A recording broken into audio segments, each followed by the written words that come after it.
الحمد لله رب العالمين، والصلاة والسلام على خير خلق الله محمد وعلى آله وأصحابه الكرام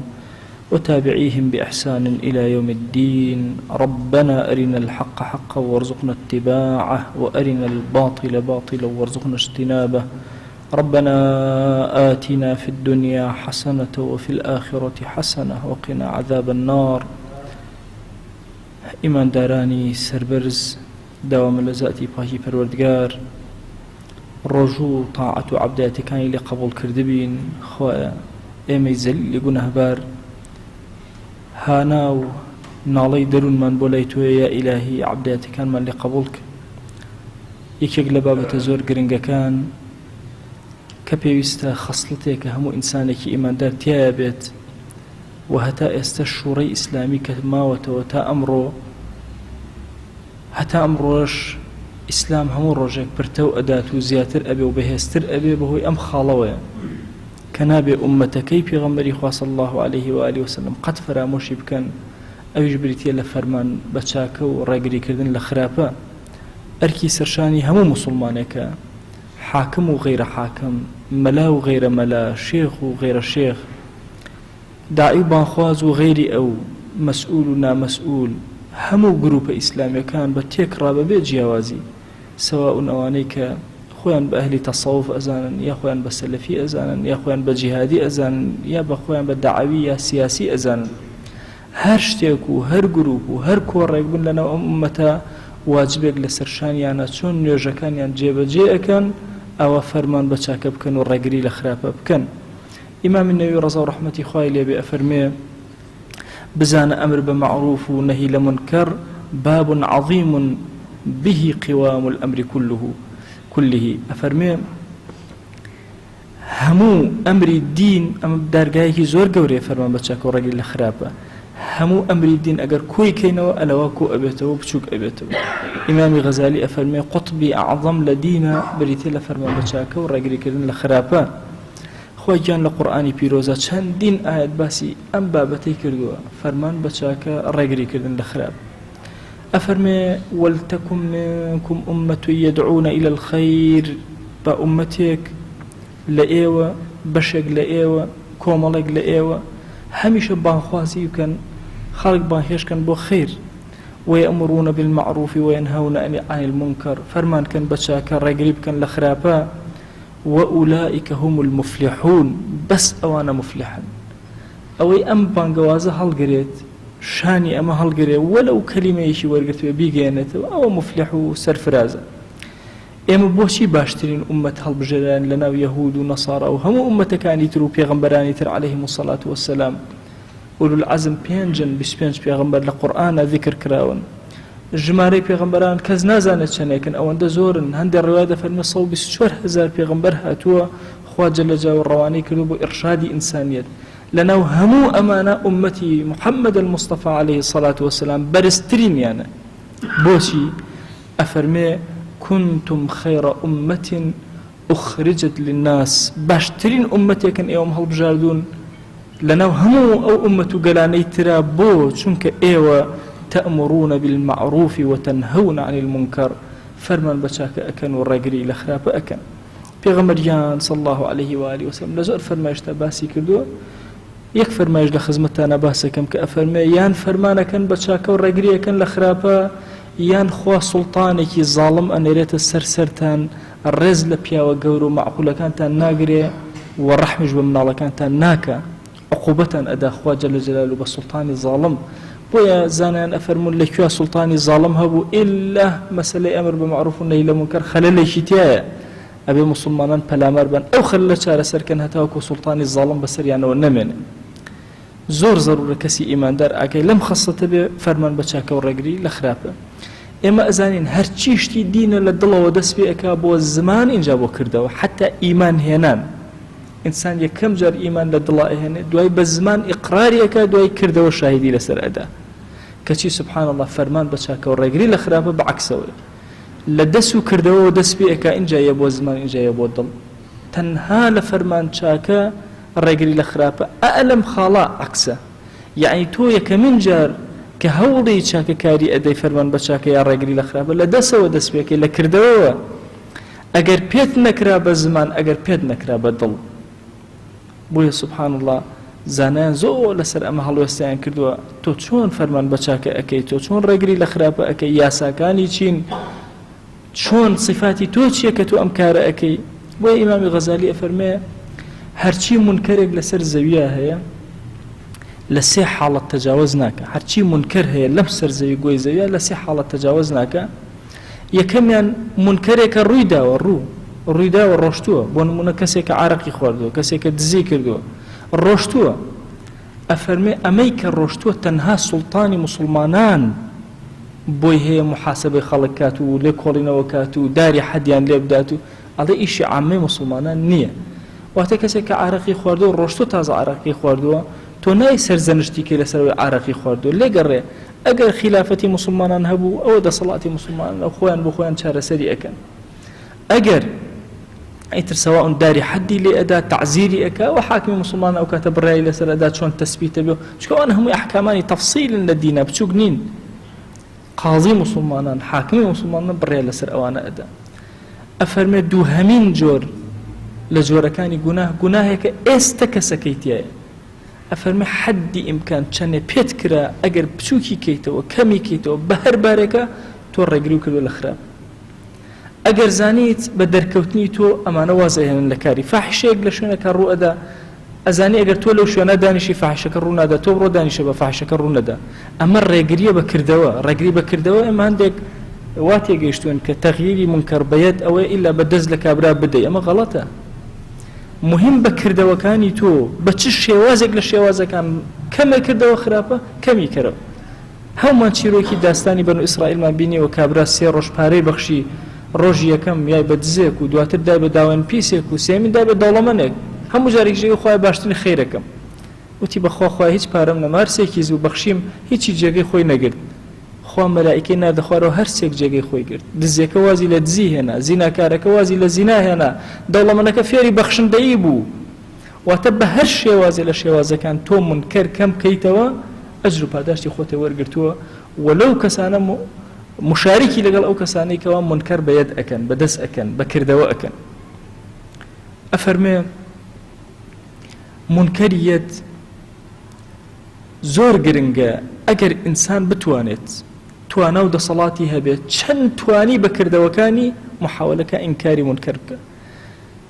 اینجا دوای ئەوە مەسەلەی زمانیەتە پێشەوە، اینجا مەسەلەی دڵیەتە پێشەوە. جا ئەفەرمێ گوناهێک ڕۆشتووە، گوناهێک مباشەرە کراوە ئێستا ئەکرێ. ئەفەرمێ یەک مەرجی هەیە ئەم گوناهێک کە ئێستا ئەکرێ، ئەبێ فیتنەیەکی گەورەتر بەرپان نەکا. اینجا دروست تۆ منکەری یەدی کاتێک ئەکەی منکەری لیسانیش ئەگەر فیتنەیەکی گەورەتر بەرپان نەبوو، ئەگەر فیتنەیەکی گەورەتر بەرپا بوو ئەو فیتنە بچووکە باشترە. ئیبن تەیمیە ڕەحمەتی خوای لێبێ لەگەڵ هەندێک لە قوتابیەکانیە بە شوێنێکە تێئەپەڕین زمانی تەتار بوو، هەندێک کەسیان بینی عارەقیان نەخواردەوە. طلبەکان یەک دوانێکیان چوون ڕێگریان لێ بکەن کە عارەق بخۆنەوە، بانگی کردنەوەتی وەرن ڕێگریان لێ مەکەن بە عارەق بخۆنەوە، واز لەمانە بێنن. تیانە قوربان ئەوە منکەرە. فەرمووی نە، ئەمانە ئەگەر عارەق نەخۆنەوە، عارەق بخۆنەوە زۆر باش، خۆیان بۆ خۆیان خراپە. بەڵام ئەگەر عارەق نەخۆنەوە فیتنەیەکی گەورەتر ئەکەن، خەڵک ئەکوژن، لێگەڕن عارەق خواردنیان باشترە لە خەڵک کوشتن. بۆیە فقهی ئەم بابەتە زۆر گرنگە. ئەبێ بزانی ئایا ئەم کەسەت لەسەر ئەم منکەرە لابر تووشی منکەری گەورەتر نابێ؟ ئایا ئەم منکەرە ئەگەر لابر فیتنەی گەورەتر ڕوونادا؟ ئینجا ئەو کاتە ئەو فیتنەیەکەوە مباشەڕەی تیا کراوە تۆ دەسی بۆ ئەبیت و دەمی بۆ ئەبیت. ئەفەرمێ سێهەمین دانش گوناهێکە کە ئیمکانی هەیە لەمە دوا بکرێ، ممکنە لەمە دوا بکرێ. ئەفەرمێ ئەمە بە هەر شێوازێک لە شێوازەکان بۆت کرا، بە تایبەتی تێگەاندنی حاکمی وەخت و حاکمی مسلمانان هەتاوەکو بتوانێت کۆنتڕۆڵی ئەو منکەرانە بکە کە ڕوو نەدا. ئەفەرمێ بە نمونە ئەگەر کەسێک سفرەیەکی ڕازان بۆ ئەوی مەشروباتی لەسەر بخورێتەوە، ئەفەرمێ تۆ ئەزانی ئەمە مەشروباتی لەسەر ئەخورێتەوە بەڵام مەشروبات نەبینیوە لەسەری، هەوڵ ئەدەی بە هەر شێوازێک لە شێوازەکان بێ ئەم مەجلیسە بگۆڕی بە مەجلیسێکی تر، سەواء بە تەواجودی تۆیە، بە ئینکاری منکەرە، بە تێگەاندنی سوڵتانی زەمانە، مهم هەوڵ ئەدەی ئەو منکەرە نەکرێت لەو شوێنە. ئەمەش ئەجر و پاداشت و گەورەی خۆت دەستکەوتووە. ئەو کەسەی کە فەرمان ئەکا بە چاکە و ڕێگری ئەکا لە خراپە کۆمەڵە صفاتی پێویستە بێت تیا بێ یەکەم لەو بابەتەیە کە فەرمانی پێ ئەکا بە چاکە و ڕێگری پێ ئەکا لە خراپە بێ علمێکی تەواوی هەبێ ئەو مەسئلە نەک عالمێکی گەورە بێ ئەو بابەتە بزانێ حەڵاڵە حرامە جوان تێگەیشتە بێ اینجا بۆی هەیە فەرمان بکە بە چاکە و ڕێگری بکە لە خراپە بۆیە لەم بابە ئەفەرمون بە هیچ شێوازێ بابەتە فقهیە اختلافیەکان فەرمان بە چاکە و ڕێگری لە خراپیان تیان ناکرێت هەر بابەتێکی خلافی هەبێت بۆ نمونە دەست لە کوێ بگرین کەس بۆی نەبە کەس بڵێ وەڵا دەست لە یا بگرێت دەست لە یا بگرێت بابەتێکی خلافی فقهی بینی عولەمایە چۆن دەسەکرێت کابرا با دەست بگرێت مەذاهب زۆر و دین متسعە خۆ ئەگەر شتێک بۆیە کە لە دینە ضرورەتە ئلله پێغەمبەری خوا صلی الله عليه و آله وسلم تحدیداً پێ ئەوتین بەو شێوازە ئەوەی مەجالی ئیجتیهادی عەقڵی عولەما بێ لێگەڕێ فەرمانی پێچە فەرمان مەکە بە چاکە و ڕێگری مەکە لە خراپەتیایە وا تەسەوور نەکەی ئەوەی کە ئەو ئەیکا خراپە یا تەنها ئەوەی کە تۆ ئەیکەی دروستە بۆیە ماوەسا سعیدی نورسی مەقالەیەکی گەورەی هەیە فەرمێ بە هەموو کەس نەڵێ لەو بابەتە خلافیانە تەنها من حەقم و بڵێ من حەقترم من پێم وایە ئەوەی خۆم حەقترە نەک پێم وایە تەنها ئەوەی من حەقە یەکێک لە گرفتەکانی سەحوەی ئیسلامی لەم ئەخیرانەوە بریتی بوو لەمە هەمووی پێوا بوو تەنها خۆی حەقە بەرامبەرەکەی بەتاڵە بۆیە نەتیجەیەکمان نەدا بەدەستەوە ئێمە هەمومان هەموو گروپە ئیسلامیەکان هەر یەکەمان بە نەزەری خۆمان ئەڵێن ئێمە حەقترین ئەبزانە مەسئلەیە کە مسلم بێ لە دینە کەسمان اختلافمان هەیە کەس هەیە بڵێن نوێژینی وەڕۆ 5 ڕەکعات هەمومان بڵێن 4 ڕەکعات هەموو بابەتە مسلمەکان هەموو متفقین هەموو فریقەکان تایە هەندێ مواضعی بچووکی مختلف هەیە کە اختلاف هەیە هەندێ مەسائل هەیە ئەمە پێمان وایە عەقیدەیە و لە یەکترمان جێ ئەکاتەوە لە ئەسڵیش عەقیدە نییە فقهە زۆر مەسائل هەیە بە نمونە مەسەلەن مەسەلەی تەوەسل هەر وەکو نمونەیەک لە خزمەتتانە عەرزی یەکەم تەوەسل ئەوەیە ئینسان پیاوێکی ساڵح لە بینی خۆی و خۆیان دابن طبعا ئەمە فکری تەسەوفە هەیە و زۆرێک لە زانایان باسییان کردووە ئایا ئەم مەسئلە عەقیدەیە یا فقهە محەممەدی کوڕی عەبدولوهاب ڕەحمەتی خوای لەبێ لە ڕسالەکانیان بۆ یەمەن کە ئێنێرێ ئەفەرمێ ئەو بابەتە بابەتێکی فقهیە بابەتێکی عەقیدەیی نییە هیچ حەقی نییە سەر عەقیدەی ئیسلامی و باسەکە باسی فقهی ئیسلامی و تێگەیشتنی زانایانە بۆ ئەو مەسائلانە بۆیە گرنگە ئێمە علمێکی تەواومان هەبێ لە کاتێ فەرمان بە چاکە ئەکەین یا ڕێگری لە خراپە ئەکەین دووهەم ئەو کەسەی فەرمان بە چاکە ئەکا ڕێگری لە خراپە ئەکا بێ زۆر نەرم بێت زۆر هادئ بێ فبما رحمة من الله لنت لهم پیغمبریان صلى الله عليه وآله وسلم نرم ولو كنت فظا غليظ القلب لانفضوا من حولك برقي أوين نرم أفرمي من يحرم الرفق يحرم الخير هر كسي لرفق النرمي بيبجبو لهرشي خير بيبشد بوي أما صفتي كسي إيمان دارك زور نرم بيزور حليم بيزور لسرخو بي فرعون چند ظالم بو چند طاغي بو أمتك بكاملي بياوكاني أكشنو أفرتكاني إهشنو فسادي بلاو أكدو لسر الزوية نك أوائي أنا ربكم الأعلى بروا كان مشركين قريش باسي الرب يان نكردو وتيان الرب هرخوار كتشي ما من پروردگاري قوري إيوم من إيوم دروس كردو أوائي بخلق كتشي خواجل جلاله موسى عليه السلام لقل هارون أنيري ولاي أفرمي فقولا له قولا لينا بچن قسەیەکی نەرمی لەگەڵا بکەن لعله يتذكر أو يخشى بشكم أما خواه بیر کاتەوە بترسێ بگەڕێتەوە يعني ترسان بە قسەی نەرم يعني بیر خستنەوە بە قسەی نەرم و هادێ ئەمە بەشێکە لە کاری ئینسانی ئیماندار ئەوروپا ئێستا بۆچی هاواریان لێ هەڵساوە ئەنواع مەسائل دروستەکەن بۆ نەهێشتنی مسلمانان لەمە دووە بۆ چونکە مسلمانان لەوێ هیچ سوڵتان و دەسەڵاتێکیان نییە نەرم و هادی ئیش و کاری خۆیانەکەن کردەوەیان هاوارەکان نەک زمانیان بزانە ئەوروپا خەریکە فەتح بێ و ئەگەر وەها بڕۆ ڕێگری لە مسلمانان نەکەن چکە و مزگەوتانەی کە ئەتەقێنرێنەوە هەدەف هەیە تایە لە دوایە کۆمەڵی کەنیسە و لە دوایە وەردە دەسەگەیان بە مسلمانانە زۆر طبیعیە ئەگەر مسلمانی ئەوروپا هەمویان بسووتێنرێن بەلاتەنەوە ئاسایی بێ لە مێژووە بەیان جار کاری وایان کردووە لە هیندستانە بووە لە ئەوروپا هەبووە لە ئەندەلوسا هەبوو زۆر طبیعیە محاکیمی تەفتیش دەست پێ بکاتەوە کێ مسلمان بێت لە ئەوروپا سەری پانکردنەوە طبیعی بێ بەلاتانەوە چکە کافر هەرچی شتێکی خراپە لە دەستیە بە درێژایی مێژووی ئیسلامی یەک ئالەت بەجێ نەهێڵداوە پێ وتێ ئالەتی تعزیبی مرۆڤ تا ئێستا دەی بڕۆ ئێستا لە مەتحەفەکانە سیرکە دەیان تابوت هەیە کە بزماری تیا مسلمانیان تیا کە پس کرد دەیان شوێنی سووتان هەیە کە وەکو موقع ماوەتەوە هی کافران و بێدینان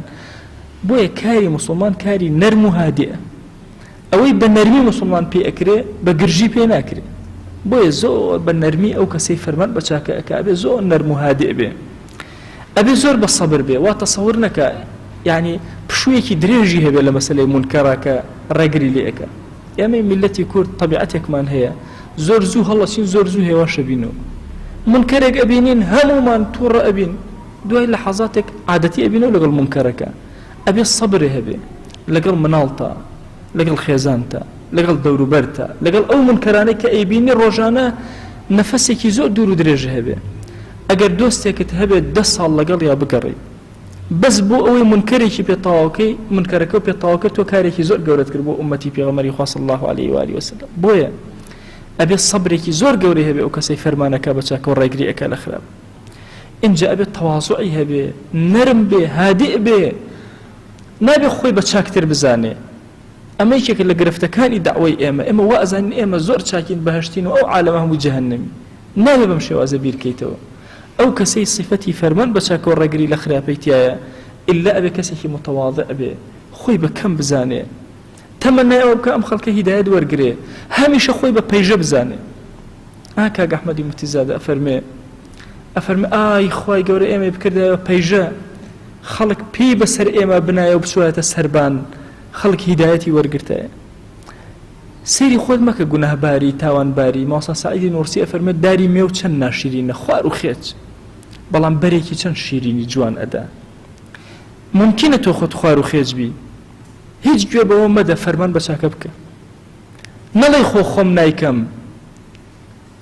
ئیمامی نەووی قسەیەکی زۆر عەزیمی هەیە لەو مەسئلە ئەفەرمێ ئەگەر هاتوو خۆت نەتکرد و نەشدوت دوو جار گوناهباری ئەگەر خۆت نەتکرد وتێ هێشتا جارێک گوناهباری هەوڵ دە خۆت چاک کردەوەکانە جێبەجێک بۆیە عەزیزانم مەسەلەی فەرمان بە چاکە و ڕێگری لە خراپە صفاتی زۆر گەورن ئەبێ ئێمە لە خۆمانە تەواضع ئەبێ ئیلا تیامان ئەبێ لەبەر خاتی دینەکەمان لەبەر خاتی داعوەکەمان بانگەوازەکەمان ئەبێ خۆمان فێری زانستێکی باشکەین خۆمان نەرم و هادیئکەینەوە سەبر و ئاراییمان زیادکەین تەواضعمان زۆر گەورە بێ ئەفەرمێ لە فەرمایشتێکا پێغەمبەریان صلی الله عليه و آله وسلم کە ئیمامی ئەحمەد ڕیواەتی ئەکا و صحیحیشە فەرمایشتێکە فەرمێ دوو کەس هەبوون لە بەنو ئیسرائیل برابوون برا متەواخیان خۆیان کردووە برای یەکتری هەمیشە کاریان پێکەوە ئەکرد و شەراکەتیان پێکەوە بوو ئەڵێ دانێکیان زۆر پیاوێکی ساڵح دانێکیان زۆر خراپەکە ئەڵێ بەردەوام ئەم کەسی چاکار و بەسەر ئەم کەسەوە بوو کە خراپێ ئەکرد ئەڵێ بەڵام خۆی بە چاکتر ئەزانی لەو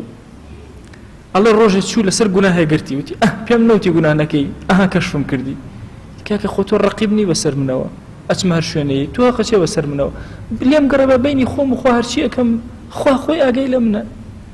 ئەڵێ وتی دەی داوامە لە خوا لێو خۆش نەبێت ئەفەرمێ وتی داوامە لە خوا نەوخاتە بەهشتەوە کە ئەنتەمە باشتی ئەمە تەوزیعیەکە سبحان الله پێغەمبەریان صلی الله عليه و آله وسلم فەرمێ کە مردن خوا جل جلاله ئەم دوو کەسەی ڕاگیر کرد سەیری کرد ئەم کەسیان زۆر خۆی بە کەم ئەزانێ لە بەردەم خوایە زۆر متەواضع خۆیە گوناه هەم کردووە هاتوومەتەوە حزوری تۆ ئەفەرمێ لەمەیان خۆش و ئەمری کرد بۆ ناو بەهشت ئەمەیان کە خۆی بە گەورە زانی و لە بەرامبەر ئەوە خوا لێت نەبورێ و خوا بتخاتە ناو جەهەنەمە و نەتخاتە ناو بەهشتەوە ئەڵێ ئەمەیانی بڕیار دەکە بچێ بەرەو ئاگەر ئەم فەرمایشتە ئەو ئەگەێنێ ئینسان لە دەعوە و بانگەوازە ئەبێ زۆر متەواضع بێ زۆر نەرم بێ قەت خۆی بە گەورە نەزانێ وا نەزانێ ئەم بەهشتی و ئەو عالەمە هەموو جەهەنەمی کە ئەنەما خوا ئەمی ناردۆ لەسەر زەویە ئەمر بە معروف و ڕێگری لە خراپە بکات و خۆ ئەم باشترە بەهشتیە و با خەڵکەکە بێنە نا وا تەسەوور کە تۆ فەردێکی لە ئەفرادە خوار و خێچەکانی ئەم ئومەتە بەڵام خوای گەورە بەرێکی شیرین بە تۆ ئەگەێنێ تۆ ئەبیتە کاروانچیەک یا ئەبیتە کاروانکەرێک کە ڕێگای خەڵکێکی ساڵح شوێنت ئەکەون تۆ ئەبیتە پەیژە خەڵک قاچە پیا ئەنێ ئەبێ ئەمە صفەتی ئێمە بێ صفەتی تەواضع زۆر گەورەیە ئەفەرمێ پێنجەمین دانە ئەو کەسەی فەرمان بە چاکە ئەکا و ڕێگری لە خراپە ئەکا ئەبێت چاوی کراوە بێ مەصلحەت و مەفسەدە بزانێ ئەفەرمێ هەر کەس نەیزانێ مەصلحەت و مەفسەدەی دین عمومی مسلمانان چیە نابێ فەرمان بکا بە چاکە و ڕێگری بکا لە خراپ ئەبێ بزانێ کامە چاکە کامە خراپە ئەبێ بزانێ چ شتێک ئەولاترەکەوە دەسی بۆ ببە وەکو ئیبن تەیمیە ڕەحمەتی خوای لێبێ چۆن وتی لێگەڕن بامان عارەقی خۆیان بخۆنەمانە با جەنگ نەکەن عارەق بۆن باشترە بۆیە ئینسانی مسلمان ئەبێ زۆر عاقڵ بێ زۆر دووربین بێ بزانێ مەسلحەتی ئومەت لەکوێیە و مەفسەدەتی ئومەت لەکوێیە. کۆتا قسە لە خزمەتانە ابن القیم ڕەزا و ڕەحمەتی خوای لێ بێ ئەفەرمێ بە مەرج گیراوە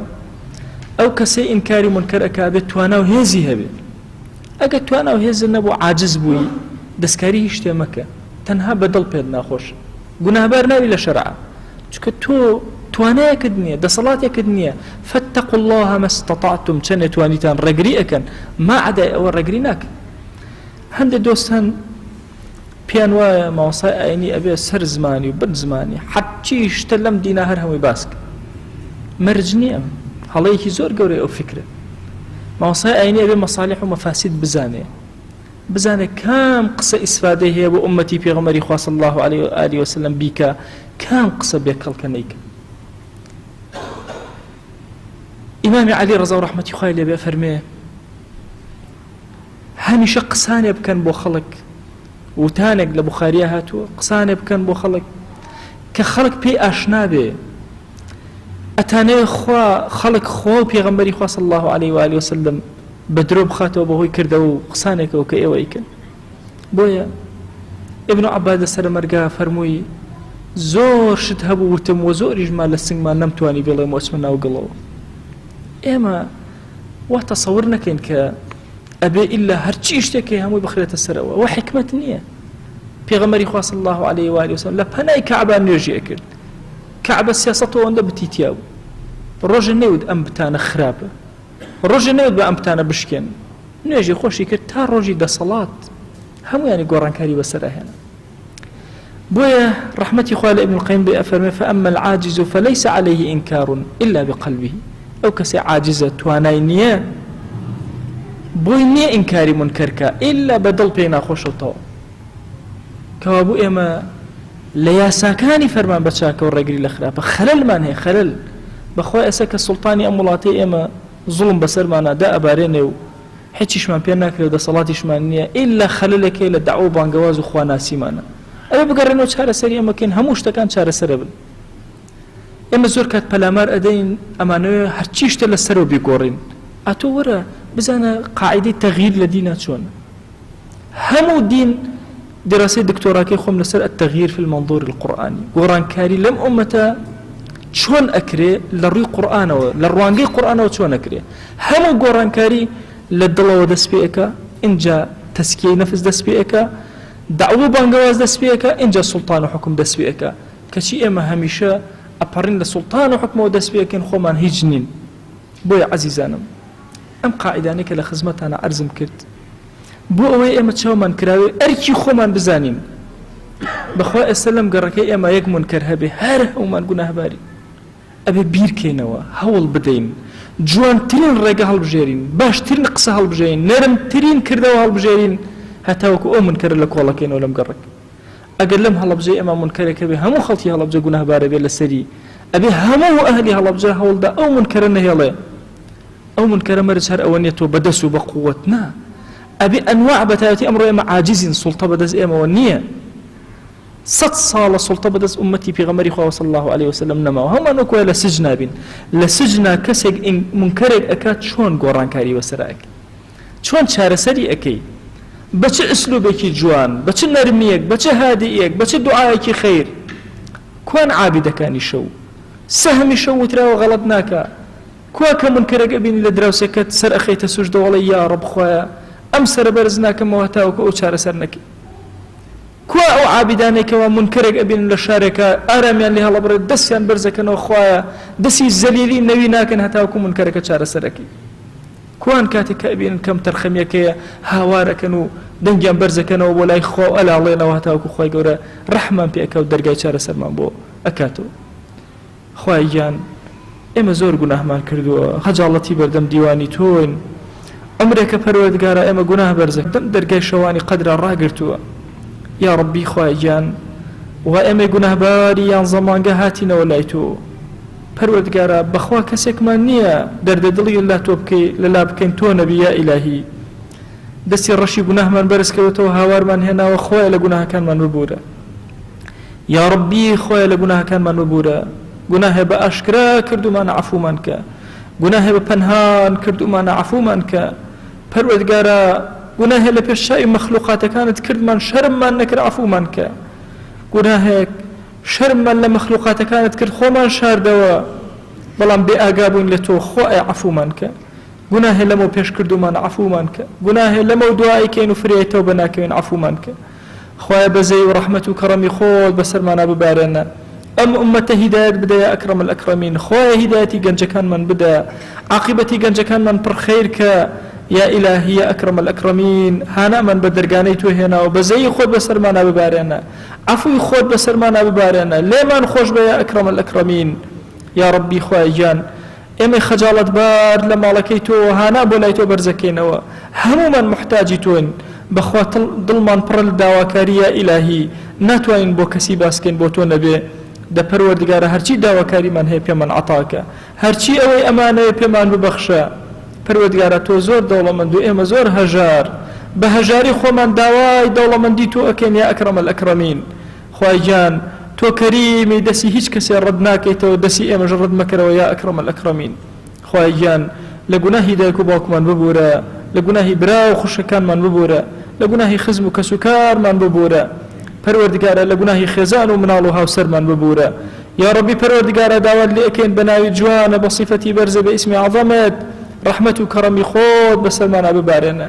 یا ڕەبی خوای هەر کەس مافێکی بەسەرمانەوەی لە گوناهی ببوورە هەر کەس لە دنیادا پیاوەتێکی لەگەڵا کردوون خۆی لە گوناهی ببوورە خۆی لە گوناهی دراوسەکانمان ببوورە لە گوناهی هاوشاریەکانمان ببوورە لە گوناهی هاوڵاتی و هاونیشتیمانەکانمان ببوورە لە گوناهی خەڵکی کوردستان ببوورە یا ئەکرەم الئەکرەمین یا ڕەبی خوای گیان ئومەتەکەی پێغەمبەریان صلی الله عليه و آله وسلم گوناهباری زۆری تایە مانگی ڕەمەضان و بەرەو شەوانی قەدر ئەڕۆین خوای لە گوناهی ئەم ئومەتە ببوورە تو گەوری خۆت گوناهەکانمان ڕەش کردەوە پەروەردگارە بەهۆی گوناهەکانمانەوە 100 ساڵە زەلیلی ئەچەژین خوایە بەهانامانە وەرە ڕزگارمان کە لە گوناهەکان نێوچەوانمان بگرە بۆ خەیر یا ئەکرەم الئەکرەمین یا ڕەبی خوای گیان داوات لێ ئەکەین بە ناوی جوانە بە صیفەتی بەرزە بە ئیسمی عەظەمت هەر کەسەمان گرفتێکی بۆی چارەسەرکە ئەومان بێ حاڵ و ماڵە ماڵداریکە ئەومان بێ مناڵە مناڵی پێ عەتاکە ئەومان بێ مناڵە مناڵەکانی ساڵحکە ئەومان نەخۆشە شیفای بۆ بنێرە ئەومان قەرزارە قەرزی سەرشانی سووکە پەروەردگارە داوات لێ ئەکەین بە گەورەی خۆت زەلیلی سەر جێگەمان مەکە زەلیلی دەستی نامەردمان مەکە زەلیلی دەستی زاڵمانمان مەکە پەروەردگارە داوات لێ ئەکەین بە ناوی جوانت بە صیفەتی بەرزە بە ئیسمی عەظەمت دوعاکانمان لێ وەرگرە نوێژەکانمان لێ وەرگرە تەراویحەکانمان لێ قبولکە ذیکر و ئەورادی ئەم ڕەمەزانەمان لێ قبولکە یا ڕەبی پەروەردگارە ختمەکانی قورئانمان لێ قبولکە سەدەقە و خەیر و خێرات و سەرفیترە و زەکاتەکانمان لێ قبولکە یا ڕەبی خوای گیان داوات لێ ئەکەین ڕەحمەت و کەڕەمی خۆت بەسەرمانە ببارێنە پەروەردگارە ئێمە زمانمان کورە لە دوعایە بە زمانی پێغەمبەریان صلی الله عليه و آله وسلم دوعاکانمان بۆ تۆ بازەکەینەوە هاوارەکەین خوای هەر چاکەیە پێغەمبەریان صلی الله عليه و آله وسلم داوای لێ کردووی لە هەموو عمریا ئێمە گوناهباریش داوات لێ ئەکەین و پێمان عەتاکە هەر خراپەیە ئەو خۆشەویستەمان پەنای پێگرتووی لە هەموو عمریا ئێمەش پەنات پێئەگرین و پەنامان بدە خوای گیان سڵاوی ئەم مەجلیسە ئێمە بگەنە پێغەمبەریان صلی الله عليه و آله وسلم یەکێک ناومان لە خزمەتیا بێنە یا ئەکرەم الئەکرەمین خوای سڵاوی ئێمە پێ بگەنە یا ئەکرەم الئەکرەمین خوای بە ئەندازی نمەی بارانی باریوی ئەمساڵ سەڵەوات بۆ دیداری ئەو خۆشەویستەمان بنێرە یا ئەکرەم الئەکرەمین خوای داوات لێ ئەکەین بە ئەندازەی قورسایی کەون بە ئەندازەی قورسایی عەرش بە ئەندازەی جوانی ئەستێرەکان بە ئەندازەی گژووی گیاکان بە ئەندازەی گەڵاوەریوەکان بە ئەندازەی گەڵا سەوزبۆکان بە ئەندازەی هەناسەی مەخلوقات سەڵەوات بۆ دیداری ئەو خۆشەویستەمان نێرین و پێ بگەێنە یا ئەکرەم الئەکرەمین یا ڕەبی خوای گیان سپاردە لای تۆ زایە نابێ و خۆمان و ئیمان و تاعەتەکانمان سپاردەی تۆ کرد خوای خۆمان خێزان و هاوسەرمان مناڵەکانمان ئەولادەکانمان ئەولادی ئەولادەکانمان باو باپیرمان خزم و کەسوکارمان هاونیشتیمانیانمان هەموو سپاردەی تۆ کرد یا ئەکرەم الئەکرەمین خوای گەنجی ئەم وڵاتەمان سپاردەی تۆ کرد پەروەردگارە دڵی گەنجەکانمان بپارێزە یا ڕەبی خوای ئەخلاق و ڕەوشتیان بپارێزە حیا و حشمەتی ئافرەتانمان بپارێزە دەستی کافران بشکێنە لە وڵاتی ئێمە یا ئەکرەم الئەکرەمین خوای بمان پارێزە لە شەڕی ئەم کافرانە پەروەردگارە داوات لێ ئەکەین لە شەڕی یەهود و نەسارا بمان پارێزە خوای لە شەڕی مەجووس بمان پارێزە پەروەردگارە داوات لێ ئەکەین بە گەورەی خۆت حرمەتی ئەم وڵاتی ئێمە بپارێزە یا ئەکرەم الئەکرەمین یا ڕەبی خوای گیان سوڵتانی عاقڵ و عالەمکەرە خاوەنی ئەم وڵاتی ئێمە یا ئەکرەم الئەکرەمین يا ربي خوای داوات لي أكن بناوي جوانه بصفتي برزه باسم عظمت لدسي ظالمان رزقار من كيا أكرم الأكرمين يا ربي خوای جان هانا من بدرقاني تو هنا وأم دعانا من قبولك خوای جان هانا من بمالي تو هنا وأم دعانا من قبولك بزماني برجوع دعاء بوتو برزكينا وخوای دعاء كان من قبولك بحرمة أمر السبيان پروردگار دعاء كان من قبولك بحرمة أمن على بيقنا هانا پروردگار دعاء كان من قبولك بحرمة أم جنجة وبكارانا پروردگار دعاء كان من قبولك آمين آمين والحمد لله رب العالمين